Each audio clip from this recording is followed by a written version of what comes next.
Good morning po guys, magpapalang araw. Ito ngayon tayo sa Sugarland sa 13. Yan.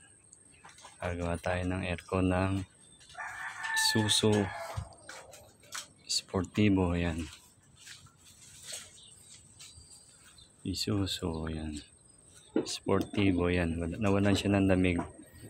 So binaba na evaporator. Ang daming dahon. Doon madumi. Ito ay evaporator niya. Yan ako. Parang hinakutan ng daga ng bahay. May mga tayo pa ng daga. Yan. Isuzu Sportivo. Yan.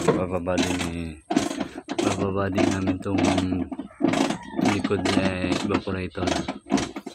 Yan. Isuzu Sportivo. Yan.